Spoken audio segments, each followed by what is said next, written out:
or the run rules on the diamond at Lowe's Field.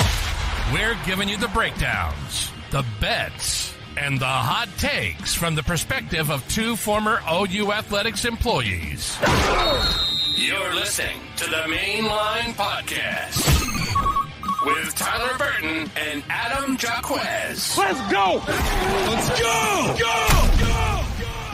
Let's go. It's the Mainline Podcast. I'm Adam Jaquez. He's Tyler Burton. Thanks so much for making us part of your weekly routine. Got a fun episode today. We're going to be doing a little bit of a draft, something we haven't done in a really long time, but not as much happening on the football side of things. So we thought, hey, let's mix it up. Let's go back to some of our roots. We like to do those Mount Rushmore segments that we did probably like years 1, year 2 of the podcast. We're now in year 4. and now we're like, let's bring it back. Let's do a draft. We're going to do the best OU records. It's not just going to be football. There's going to be all sports involved there. And we'll get to that here in a moment. But of course, we'll talk about everything that's going on the field currently for OU Athletics with Bedlam softball coming up to round out the regular season for Patty Gasso's crew. And then, of course, baseball. Maybe not the weekend that Skip Johnson and the team wanted there, but don't think that it's really shaken, OU standing there. So we'll get into that a little bit. And maybe if we have time, we'll get into some really depressing things and talk about men's basketball at the end. We'll see. But Tyler, how are you this evening? Adam, I'm good. Having the top 5 snake draft back tonight, talking some OU records. And we just kind of want to preface this to everybody out there listening, everybody joining us live on YouTube. Throw your top Oklahoma records in the comments. I'm sure we're going to leave out a couple of obvious ones, but we're going to do our best here. I was honestly, Adam, kind of surprised the different number of sports that I kind of incorporated into some of the possible selections that I'm going to make tonight on this top 5 draft. But no, things are good, Adam. Obviously, not too much in the world of football right now, content-wise. I know that the transfer portal recruiting is kind of at the forefront of this. Obviously, Oklahoma is looking to hopefully secure the commitment of Dominic Williams tomorrow, who's set to make his announcement. It's not looking too good, but there are some out there that are holding on to hope right now, and maybe even some more than others that feel a little bit more optimistic than they probably should at this stage in the game. But you never know. Todd Bates, Brent Venables at the 9th hour. You never want to count them out. We'll see what Oklahoma can do over the next 12 to 18 hours to hopefully maybe swing that momentum back in their direction a little bit. But Adam, life's good, man. Playoff basketball, we're right in the thick of it. Playoff hockey, nothing better. It's springtime, so we're getting back out on the golf course. Life is good right now. And let's just kind of dive into this, man. Let's get this draft going. Yeah. So here's how it's going to work. We're going to have 5 draft picks each. Snake draft. I've got the randomizer here on my other screen. So Tyler can't see it, but he'll just have to trust me here of which one it lands on as the first pick. Looks like it will be me. So people in the comments will probably say this was rigged, but most Tyler likely will get picks 2 and 3. There's really no parameter or rule outside of, hey, just pick a record with OU sports. Could be a coach, could be a player, could be a team, could be a career, could be a season, could be a single game. There's really no criteria outside of that. So I guess I'll go with the first pick here. And I think there's really no direction that I could go other than the 47 win streak there for football by Bud Wilkinson's crew. This is one I think it's been stitched into some of the uniforms that OU's worn on the field in recent years, and it's probably the most famous one as far as OU goes. It's one that I don't think I guess you could look at it one of 2 ways. I don't think it will ever be broken because the playoff is expanding. There's less pressure to go undefeated. But also with the playoff expanding, a team that is really good like Georgia will have more wins on their potentially undefeated season like we may have seen. So we'll see what happens there. As far as like most recent challengers to that 47 win streak, you have to go back to that Miami team of 2000 to 2002. They took off 34 in a row. Georgia here recently, they did 29 in a row. So still a far cry from 47 because you'll have so many guys, graduating, going to the NFL, transferring, so on and so forth. It's just hard to have that continuity in a program that's very strong like that Georgia team from a few years ago. So I go with the 47 straight as my first overall pick. Yeah, easy no-brainer top pick there, Adam. 47-game winning streak led by Bud Wilkinson back in the Oklahoma era in the 1950s. Fantastic pick there. I wasn't too sad about not getting the number 1 overall spot in the snake draft, going with 2 and 3 here. So back-to-back picks for me. You went with a team award, team record. I'm going to go with a couple of individual performances here that I think stand out above the rest. Number 1 for me, you got to go Samaje. The rushing record back in November of 2014, 427 rushing yards against the Kansas Jayhawks. It was nasty. It was cold. It was wet. Rain pouring down all day long. Give me some Samaje Perine with the first pick here. The rushing performance, getting that record 427 yards against the Jayhawks. And then on the flip side, Adam, let's run it back here. Pick number 2 for me, I'm going to go out to Oklahoma softball, the number 122. That's the number of home runs that Jocelyn Allo hit over the course of her career, holding the NCAA Division I softball home run record, surpassing former Oklahoma great Lauren Chamberlain, who had 95. So flashback to March 11th, 2022, Jocelyn Allo with 122 home runs now holds the NCAA Division record in softball. Tiare Jennings having a really solid career so far. Yes. She's at, I believe, 91 for her career with still several games left. So we'll see if she's able to maybe even get over 100 and be in the neighborhood there. Jocelyn Allo had the fortune of playing on the 2020 team. So she got a little bit of a season in there to boost the numbers. So that we'll see if that one ever becomes touchable. There's actually one player that is at Miami of Ohio that's at 97 right now, and she's still currently playing. So we'll see what happens there. And then Samaje Perine, lots of great content here on the channel, specifically that game against Kansas. If you haven't checked out the interview that he did with Trevor Knight recently here on the Red Dirt Media channel, so make sure you're checking that out. And I do want to call out in the live chat there, Tattoo Baker over on X, hyping up the schedule video that he put out earlier today. That was pretty cool. So check that out on X there. Job well done. For my number 2 pick, I think I'm going to go with the softball 71 game winning streak that just concluded this year. Actually, that's one where I don't think that, we value it quite yet in terms of like, we're too close to it. But as time goes on, I think it will be extremely difficult for any team to really replicate that. And I don't think we truly understand how special that was to rip off 71 straight, because you went through an entire World Series in Oklahoma City last year and didn't lose, playing the best of the best. Right. Not like they were, in the Summit League or the MEAC or some conference just beating up on everybody and went on a run. OU was playing incredible teams, all postseason throughout last year, throughout the beginning of this year. And that was incredibly impressive. So I'm going to go with softball there as my number 2 as well. My number 3 pick. This is where it gets interesting. It does get really interesting because I don't feel like there's one that's head or shoulders above all the rest of what's remaining.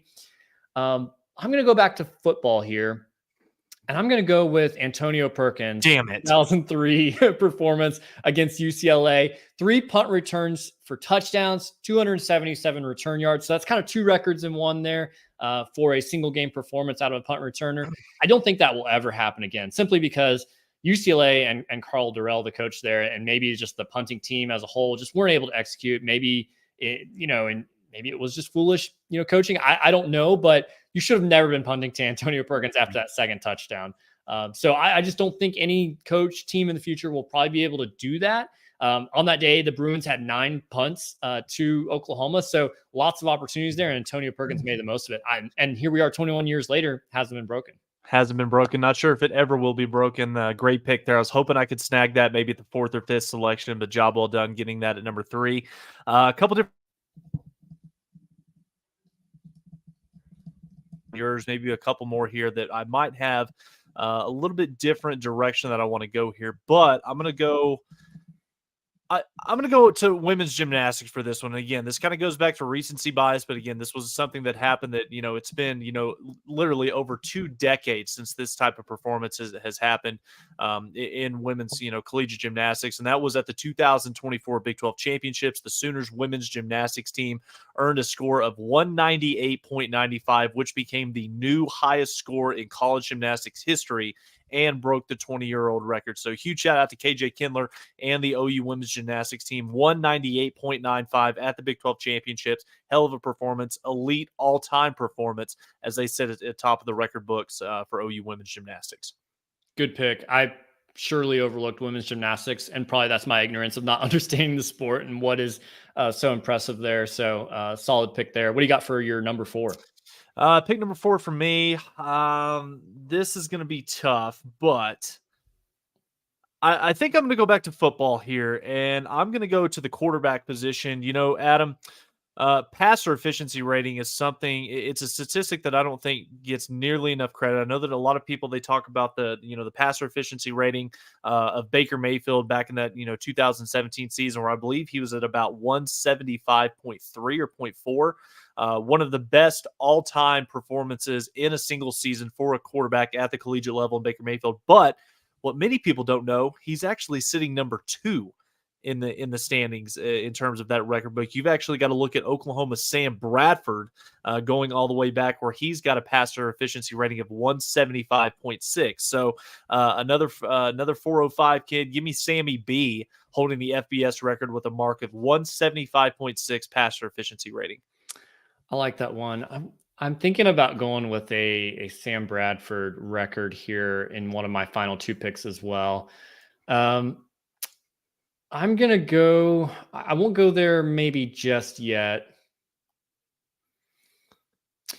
because I didn't actually have this one on my list, but I thought of it here just now as we were talking. And I think I'm going to have to go with the three-peat for softball, 3 national championships in a row. I can't believe I didn't think of that in preparation for the show here, but I really should have. 3 national championships in a row in softball. Off the top of my head, I don't think any other program in softball has done that, or at least it would have been in an era, well before a lot of these teams really actually started caring about the sport and investing in that as schools. So I'm going to go with the three-peat for softball there. We'll see if they're able to add to that and make it an even better record. I guess we'll talk softball here once we finish this draft, but man, three-peat is still so impressive because you do that with different pitchers, different hitters. Like it's so impressive there. So I'll go with the three-peat for softball. My number 5, at this point, like there's so many oddball records that you could go with, but I think one that's really impressive to me is that Sam Bradford offense in 2008. They scored so much, 60 plus points in their last,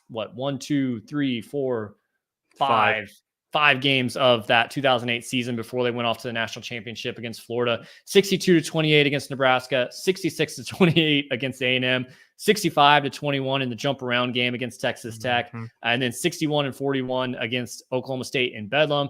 And then Moses Madu giving us the 60-plus points there in the Big 12 championship game against Missouri. So really, honestly, OU could have had even more games in a row, because the week before this run started, they were in Manhattan, Kansas, playing Kansas State, actually put up the record for most points in the first half with 55, and then only got a field goal the rest of the way. So kind of went into hibernation there. Could have been an even better record. That's I don't know if that's record yet. I don't know if that record has been matched or broken yet. I looked up the LSU offense in 2019. They only had 3 games all year that were 60-plus points. So they were probably the closest. And if you go back pre-2008, the last team to do that in a row was Tulsa in 1919. So it's just, that's unprecedented. I still think that's one that we don't give enough credit for, because there's so much scoring in college football these days. But way back in 2008, and that record still stands today with all the spread offenses and the tempo and everything, and it still hasn't been matched. That's crazy to me. Good times, but also brutal memory to have to rehash. DeMarco Murray with a healthy ankle. Oklahoma wins the 2008 national championship. I will go to my grave firmly believing that. Yep. But that's neither here nor there. Let's move forward in this process. Okay, there's a couple different directions that I could have gone with this last pick. This one is really, I'm just going to go ahead and say I think that you've got the superior list. Getting that number 1 overall pick kind of sets you up for that, so job well done. We'll see how it goes in the comments section. We'll see what the people on social media actually think about this. But this is kind of my kind of grenade that I'm going to throw in at the very last minute to see if I can't steal this thing from you. And this is just simply because this has produced some of the best social media content out there, whether it's the GIFs, whether it's the memes, just all together. I'm going to go with the Oklahoma football record for the most lopsided victory in program history. There's actually 2 of these games where it was actually the same score, separated by about 17 years here. You got to go all the way back to 1986. Oklahoma took on Missouri, handled business, beat them 77-0. And then the game that everybody is most familiar with, especially recently, is the game in Norman back in 2003 that we've all got the famous, picture of Dennis Franchione, arms crossed with the score, Oklahoma 77, Texas A&M to nothing. So give me the 77-point margin of victory for the most lopsided victory record in OU football history. I like that one. I didn't have that on my list, so that's a really good pick there. So here's the final draft rankings here for my team. I have the 47 straight win streak for football. I have the 71 game win streak for softball. I have Antonio Perkins, 3 touchdown punt return performance in 2003. I have a 3-peat for softball, and then I have 60 plus points in 5 straight games in the 2008 offense there. Tyler has the single game rushing record out of Samaje Perine, 122 home run record for Jocelyn Allo. Women's gym setting the new record for all of gymnastics with a high score of 198.95. Sam Bradford's pass efficiency rating in 2008, and then the 77-0 creaming of Texas A&M there in 2003, the infamous meme that lives on there. So let us know in the chat, who won that, or is there a record maybe that we really missed out on? Tyler, I want to get, do you have any honorable mentions that you want to mention there as well? I really don't. I had I think it was 8 or 9 different possibilities here. I couldn't even make a full 10 just in case we both had some overlap here. But yeah, these are the 5 that I went with. I tried to go back and find a couple other sports. I couldn't believe that, Oklahoma men's basketball, didn't necessarily have a record that stuck out to me.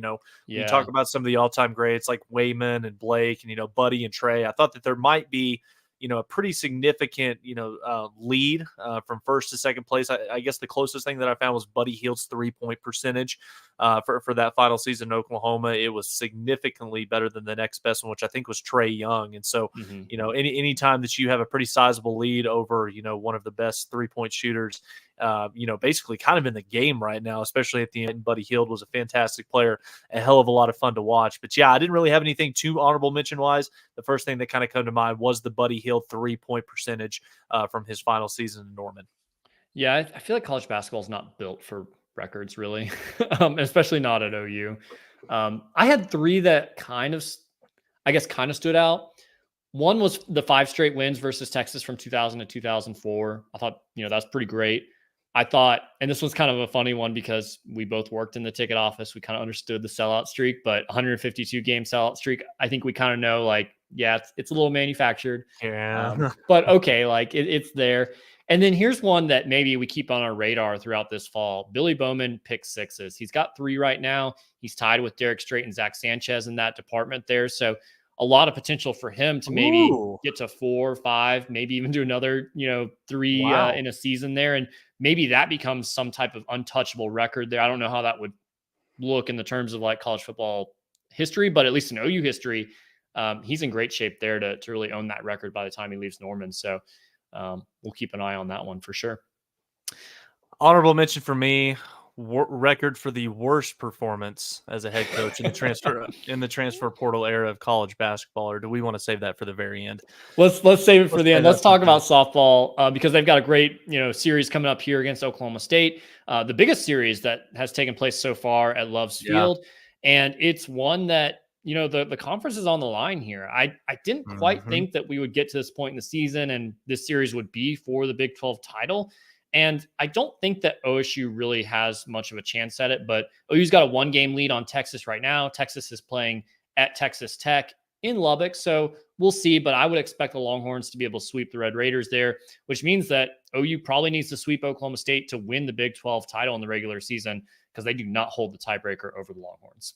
Yeah, you win 2 out of 3 to you earn a share of the Big 12 title this weekend. And this is, given that Texas, goes down to Lubbock and takes care of business sweeping the Red Raiders. So yeah, you win 2 out of 3, control your own destiny. You earn a share of the Big 12 title. If they sweep the Cowgirls in Norman this upcoming weekend, then the Sooners are the outright Big 12 champions. But yeah, this is a huge showdown in the world of college softball right now. And, this is something that's kind of becoming kind of a common theme annually within this state when these 2 softball programs get together. That's kind of it's definitely the best softball state in the country. That's for sure. And anytime that you've got a top 5 matchup, to kind of close out the regular season with the Big 12 championship on the line, it's great for the state, it's great for the sport, and it's good for both schools in Stillwater and in Norman. But Adam, Oklahoma right now coming off of a sweep down in Orlando over the UCF Golden Knights, 5 home runs on Sunday to cap off what was a pretty good offensive weekend outside of Saturday where the bats went a little bit cold, but, you win 10-2 on Friday. It's a little bit more of a closer matchup on Saturday, but you still figure out a way, thanks to some really good pitching from Kiersten Deal, to get the win over the Golden Knights. And then you come out on Sunday where you didn't necessarily have your best stuff in the circle, but you were able to manufacture 11 runs over the course of 7 innings. So again, Bedlam ahead this upcoming weekend, top 5 showdown, number 2 versus number 4, Friday, 6:30 p.m. on FS1, Saturday at noon on ESPN. And then we close it out on Sunday. Hopefully Oklahoma going for the sweep at 3 o'clock on ESPN2. So this is what you live for, national TV, all 3 games this series. And, the Cowgirls are coming off of a weekend sweep of the Kansas Jayhawks. And when you really kind of add them, we're not going to peel back the onion too much on this, but when you look at the lineup that Oklahoma State's going to be bringing with them down I-35 to Norman, they've got 11 players hitting above 300 or better with a team batting average of .305. So they're swinging the bat extremely well. 1 through 9 up and down this lineup. And you kind of look at a couple girls that really kind of stand out as maybe these are 1 or 2 players that if you're Jen Rocha and you're this Oklahoma pitching staff, these are really the 2 players that really kind of stir the drink. They're the engine that makes this Cowgirl offense go, and that's Caroline Wang and Carly Godwin. They're the home run threats for this Cowgirl lineup. They've combined for 28 on the year. And then you flip it over, Adam, like I talked about, anytime that you're a top 5 team in the country, much less number 4, you're obviously doing it, but with both, really good timely hitting, but you're also getting good, consistent performances from your pitching staff in the circle. And, Oklahoma State right now, they're sitting at 42-8, 19-5 in Big 12 conference play. They took 2 out of 3 over Texas, a series that Oklahoma lost a little bit earlier this season. And they've got road wins at UCLA, and then they went down to Gainesville and beat Florida. And then they also, kind of kicked the crap out of Washington earlier this season as well. So this is a really good Cowgirl team that Oklahoma is going to be facing on Saturday. And really, pitching is what this is ultimately, I think, going to kind of come down to. Oklahoma State pitching has been dominant at times this year, and they're led by, the ace, and that is Lexi Kilfoyle, who's 19-3 on the year with an impressive 1.16 ERA, and opponents are swinging a mere .173 batting average against Kilfoyle at 6:30 p.m. on FS1. You're going to get Kilfoyle versus Maxwell. All eyes are going to be on this game on Friday night. And, Adam, these are the moments that you live for as a player in the state of Oklahoma. And this is the type of series where it's really the little things that can be the difference between winning or losing, which, ultimately comes down to, maybe being getting a share of the Big 12 championship trophy or being the outright Big 12 champion at the end of the regular season. So no errors, no walks, timely hitting. And Oklahoma needs their stars to show up in a big way this weekend. I'm talking about Jada Coleman, Tiari Jennings, Alyssa Burrito, Kinsey Hansen, who she's working her way back into, the Kinsey Hansen that we've seen, how dominant and how good of a softball player that she can be, both behind the plate and also, in the batter's box when she's fully healthy. So it's nice to see number 9, getting back to finding her form at the right time of the season. But again, I think that, Adam, and I'll throw this back over to you, I think that the biggest question mark that I have going into this weekend is what type of performance is Oklahoma going to get in the circle from others not named Kelly Maxwell? What are you going to get from Kiersten Deal, who has had her, she's pitching the best that she's has in an Oklahoma uniform over the last couple of weeks. She just picked up another, Big 12 pitching accolade from her performances this past week. Nicole May, hot and cold, hit or miss. You know what you've got in Nicole May. And I think that the hard part with Nicole is just kind of finding that consistency, but, stringing good quality performances together. Adam, I kind of made this comment to my dad the other day. It wouldn't surprise me if Nicole May goes out there on Saturday and throws a 1-hit shutout, but it also wouldn't surprise me if we look up there and, she's given up 5 runs in 3 innings. So it's just kind of, what Nicole May are we going to get when she steps into the circle this upcoming weekend? So pitching is going to be a big deal. Yeah. So I think Oklahoma State will probably go with Lexi Kilfoyle in game 1. I think they'll go with a tag team of Rosenberry and Aycock in game 2. And then game 3, I think they will go back to Lexi Kilfoyle. And I kind of wonder if that's what OU's strategy should be here, especially if the Big 12 title is on the line going into that game 3. And Kelly Maxwell, I almost kind of wish she was starting Saturday instead of Friday. I know she's your best pitcher, but I almost kind of wonder of let's just have a game, of Bedlam before we start introducing the whole storyline of pitcher against her former team and so forth. But, right. I think she'll do fine on Friday night. And so Saturday, I do expect that we get Kiersten Deal there in that number 2 slot. That's what happened this past weekend against UCF. She was excellent. I think she really was the reason that OU actually won game 2 against UCF, because nothing was going on at the plate. There's been moments, quite a few moments, and UCF is a solid defensive team, a solid pitching team. But it is concerning to see there's been several moments this year where the bats just like are non-existent. So Kiersten Deal basically on her own won that game down in Orlando on Saturday. So I would expect her to go in game 2 against Oklahoma State. And then I don't know. I kind of wonder, like, has May had an opportunity to maybe play closer in game 1 or game 2? And then maybe you go back to Maxwell again in game 3. There's interesting dynamics there. And I think it says a lot about where this team is heading into the postseason, because if May is your starter for game 3, or if she is, a closer that maybe that's a better fit for her at this point in the season, I think that kind of can help you plan, for what the rest of the year looks like, because we need somebody to be consistent. And hopefully it's Deal. She seems to be playing her best softball, like you mentioned, ever in an OU uniform, but we got to figure out what's going on, beyond Maxwell at this point. Well, and Adam, I think that, we talked about this on the podcast, for the better part of this entire season. A pitcher's best friend is an offense that's able to go out there and score a run. So if you're Kelly Maxwell, and, if you can go out there and, you've got a lineup that's able to back you, and, maybe you look up, halfway through the 5th inning or the 4th inning, and Oklahoma finds themselves up, 6-1 or, 7-2, and they, have a really good performance swinging the bat, then you get into a situation where you can afford the luxury of being able to rest Kelly Maxwell, not force her to throw 7 innings on a Friday night. You can bring in a Kiersten Deal, a Peyton Monticelli, and Nicole May to kind of come in and get you those last 6 to 9 outs. So again, we'll see what Oklahoma is able to do. I do know one thing. I am very, very excited to see what the atmosphere is going to look like. I kind of feel like the stadium.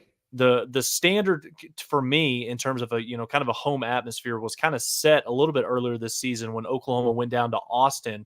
I can still hear the sound of that horn ringing in the back of my mind, unfortunately. But yeah, I'm very excited to see what what Sooner Nation, what the OU softball faithful are going to do this upcoming weekend. Stripe the stadium on Saturday, and then the fact that they're going to pack close to 4,500 people into that ballpark over the course each of those 3 games. It's going to be a hell of a lot of fun to watch. And Adam, like we've seen time and time again, year after year, when Oklahoma's really clicking up there at the Women's College World Series, it essentially turns into a home game, and you really see that home fan atmosphere really kind of take its toll on the teams that Oklahoma is going to be facing. Now, again, Oklahoma State has been in this situation before. They're no stranger to this environment whatsoever, but that still doesn't mean that the Oklahoma, fan base can't make an impact this upcoming weekend. I'm really excited to see the turnout, and I'm really excited to watch, this Oklahoma softball team go out there knowing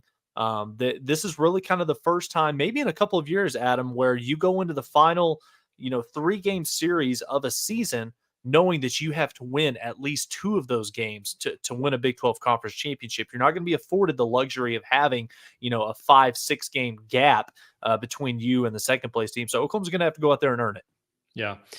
I think it's also important too for where OU gets seeded in postseason. Right now, D1 softball has Oklahoma number 2 overall in the nation.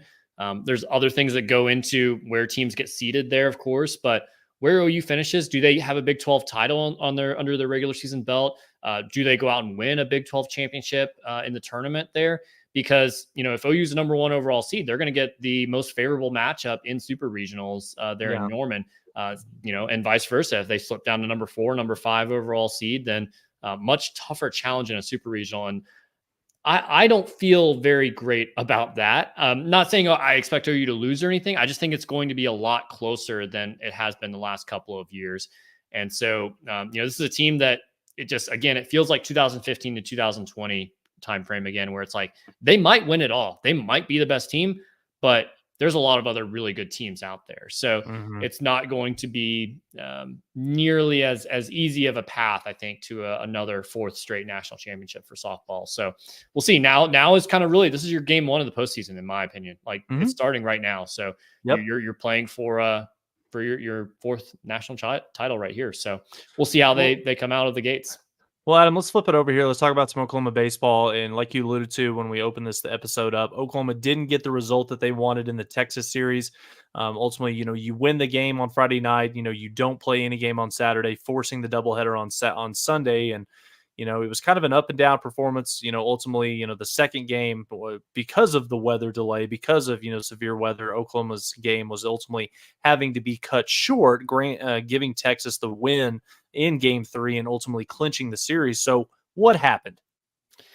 Yeah. Well, let's start with the good. On Friday night, Braden Davis earned Big 12 Pitcher of the Week, 9 strikeouts, only 1 run allowed in 6 innings pitched there. So excellent performance Friday night. Crowd was amazing. We set a new record for attendance in Eldale Mitchell history. So, and the entire weekend was great as far as the fans stood there. So excellent performance there.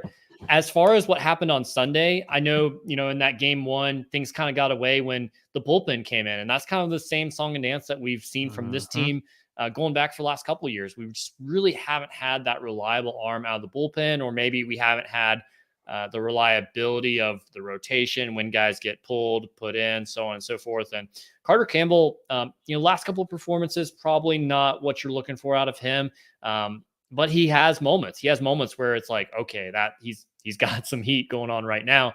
Wasn't happening this past Sunday. So OU really, the game kind of got away from them there. I thought Dylan Crooks looked nice on Sunday coming out of the pen. I think he's looked like one of the better relievers coming out of there, in addition to Lambert and Hensley, Malachi Witherspoon. So I think those are probably your guys going in there. I would like to see Skip go more with guys he trusts and not necessarily playing left-right matchups, because you'll often see Carter Campbell and Carson Atwood both stand up at the same time in the bullpen, both get warmed up, and then he'll pick whoever to come in based on is a lefty or a righty up to bat there.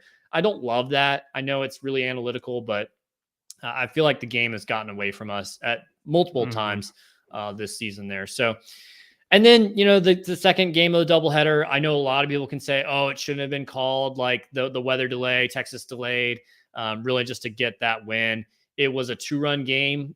When the game was called, it was 12-10. Texas was up. But hey, if you give up a home run in 6 out of your last 7 innings on game 2 on Sunday, like, you probably don't deserve to win. Like, it's frustrating, right, but like, you just can't be doing that. So, overall, I think, it wasn't the weekend anyone was looking for, but at the same time, nothing's really outside of Oklahoma's grasp. It doesn't change a whole lot. Exactly. And we were kind of due for this. You go out, you sweep Kansas State, you sweep BYU, you're feeling really good. You're kind of due for a little bit of a letdown. That's how baseball goes.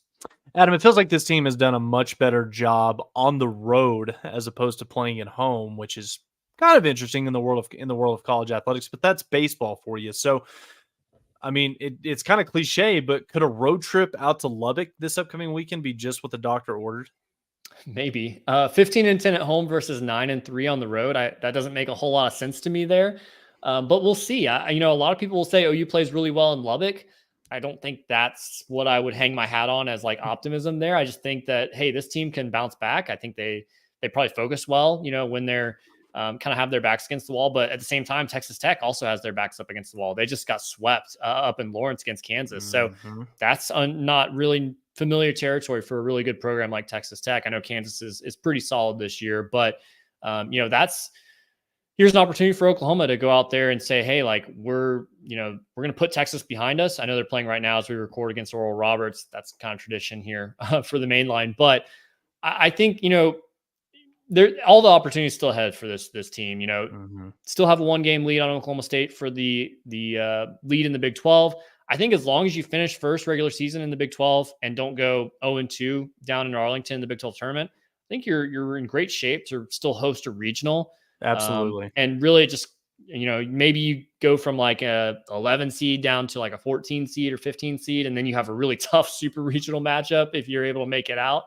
But I think overall, if you're hosting a regional for the Oklahoma ball club, incredible season. Well done. So we'll see. I mean, all the opportunities right there in front of them.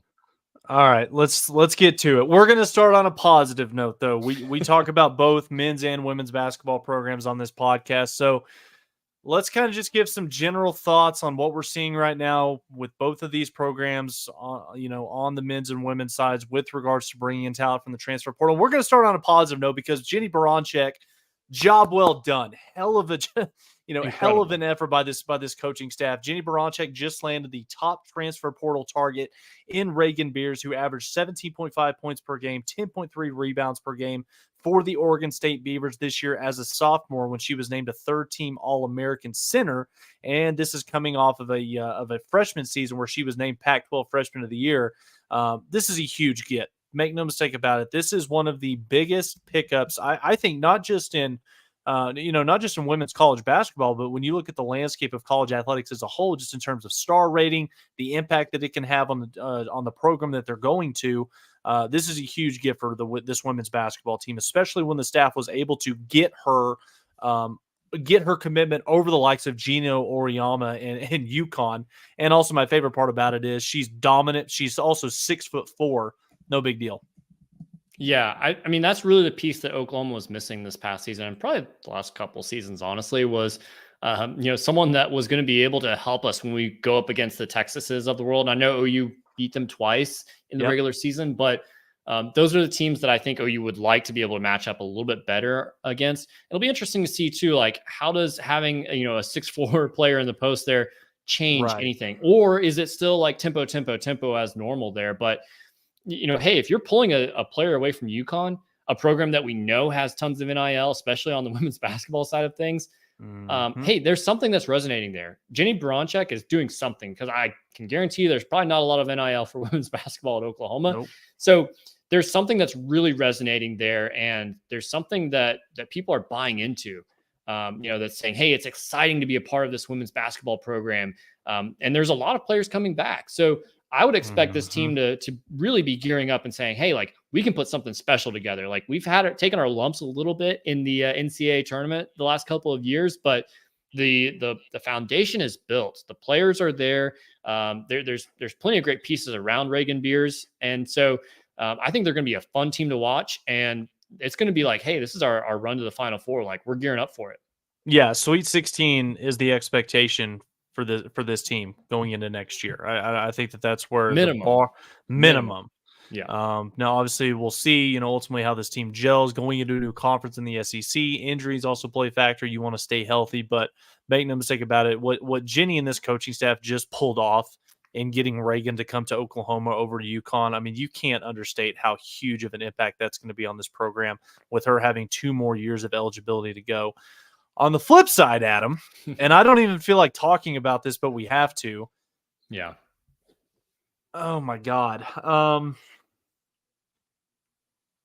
Take the lead on here, because I'm just ready to go ahead and say clean the office out. Yeah. So I know there's been conversation about like, oh, okay, Porter's cooked, like it's done, like he's not getting fired. He's not getting let go. Fired. Like, this is not the time to let go of your coach. That would have been 3, 4, 5 weeks ago to do that at least. Like, this is what it is. We're rolling with him for another year, whether we like it or not, whether, he's got a chance to put together a tournament team or not. Like, you got to roll with him at this point, and you have to have your eggs in that basket. So that's not really a conversation point. I think it says more about this OU program right now, in my opinion. It's where the former players have ended up than it does about the players like Padula or Garrison that have not ended up at OU. And I'm specifically talking about how Otega Owe upgraded his opportunity where he is. He upgraded his situation. He went to Kentucky. Milos Uzan, he upgraded his situation. He went to Houston. Those are Final Four caliber programs that they upgraded to. And I would say for most OU fans, those guys probably were a little bit somewhat disappointing. They had some good moments throughout the year, but overall, we expected probably more out of them. And so that shows the coaching staff wasn't getting the most juice out of them. Coaching staffs at elite programs are saying, yeah, we can get a lot more out of these guys. We can put them in a better situation. And then you look at another guy like Javian McCollum, who goes from Oklahoma to Georgia Tech, which doesn't make a whole lot of sense, because Georgia Tech, it had a worse year than OU. I think overall is a worse program than OU. Maybe they have better NIL. I can't imagine it's anything crazy, because they're not even very good at basketball. But him saying, yeah, I'd rather be at a program that had a worse year than I would to stay in Norman, where things are just not all that exciting. So I think that just says a lot more than about this program than the guys that OU's missed on. I know that a lot of people are talking about, they're coming at this from the standpoint of let's focus on the guys that Oklahoma's bringing in, not talk about the guys that Oklahoma missed out on. And I know that there's a lot of upside when talking about, the two freshmen that are going to be coming in, and Oklahoma's had a couple of, 3 transfers in Kobe Elvis, Jaden Jones, Bryson Goodine, 3 guys that are going to be transferring in to play for Porter Moser next year. But I think that the biggest takeaway that I have for this, Adam, is you had close to a handful of guys from the state of Oklahoma at different schools make the decision to enter the transfer portal. And did they want to come back closer to home? Did they want to play for the home school or for the home state school? I'm not sure. But the fact that you had 3 guys in particular, in Brandon Garrison, Sean Padula, and Kevin Overton, all with deep ties to the state of Oklahoma, and Porter Moser just went 0 for 3 on these guys. When you looked at what Oklahoma lost from, just you can look up and down the roster, but particularly the starting lineup, and we haven't even talked about Jalen Moore, who's entered the NBA draft, and he still has the opportunity to come back. But honestly, if you're Jalen Moore, why the hell would you at this point when you look at the overall makeup of this roster right now, unless you just want to come back and be the guy that can come in, put up a huge bulk of the shots on any given night. But that's not his game. That's not where I don't think that Jalen Moore is going to be a guy that's going to come out here and score, 18 to 22 points a game in the SEC. That's just not simply anything, or I should say that's not anything that he's shown up to this point, why it should give you the expectation or belief that he could possibly do that 1 year older in the SEC. But I mean, it just kind of goes back to what we've talked about on this podcast, Adam. Ever since Oklahoma got, left out of March Madness, it's the fact that did Porter Moser do a good job this year? I think so, but also at the same time, you still missed out on the NCAA tournament for the 3rd straight year, and we're not guys that are going to sit here and say that Oklahoma basketball, should be playing in the Sweet 16 regularly or should be making a run to the Final Four. We're not saying that. But to me, the standard of play for Oklahoma basketball is at the bare minimum, you should find yourself into the field of 64 each and every season. Now, did Oklahoma do everything in their capability this season to do that? Yes, it took 5 bid stealers on the final weekend of the year to leave Oklahoma as the first team out. But you can talk about Porter Moser. Is he the right guy? I don't know. I think he is a really good basketball coach. He's proven that. He's got a good track record. Now, is Oklahoma the best fit for him?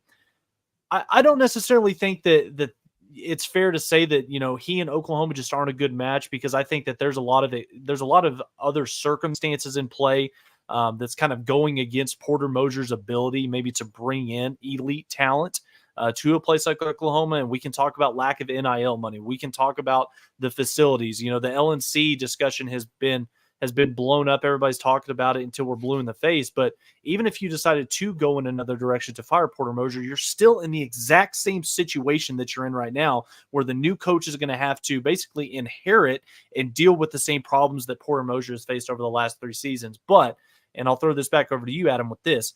This is very telling to me that you had guys on the roster that you couldn't get an automatic bid or, make it a no-brainer that you were finding your way into the NCAA tournament. You couldn't make it with the guys that you had on your roster this past season that are now playing in Lexington, in Houston.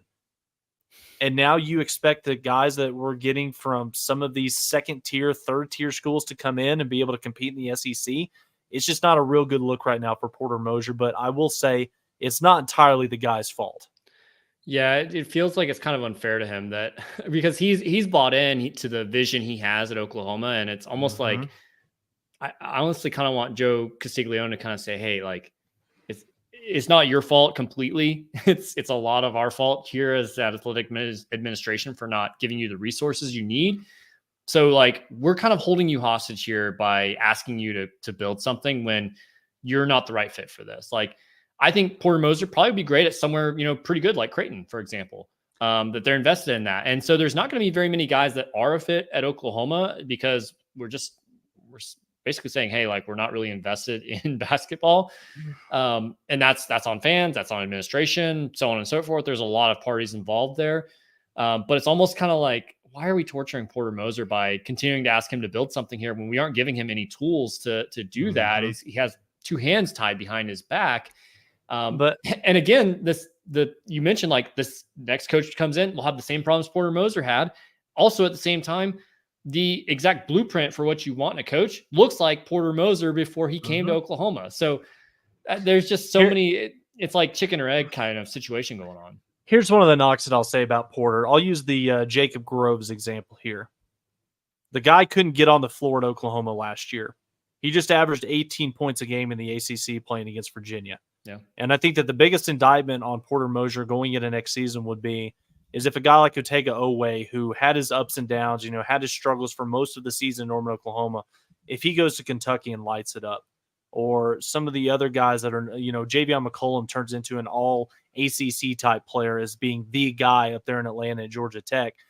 I think that perhaps would be the biggest indictment on Porter Moser because, make no mistake about it. It's a unique basketball philosophy. It's definitely a unique scheme and brand of basketball that Porter Moser coaches and likes his teams to play with. But I mean, if you've got a handful of guys that you can't develop and turn them in, I guess squeeze all the juice out of them that you can possibly get, turn them into, really, really good basketball players to where they essentially have to find a new home in order to achieve their, get to their full potential. That's the biggest indictment on Porter Moser. I think that that's what he's going to be facing going into next year because, if Oklahoma, and again, I know it was the Big 12, it's the hardest basketball league in America, but if Oklahoma couldn't make the tournament this year with the roster and talent that they had for 2023, how in the hell are you going to expect the current roster?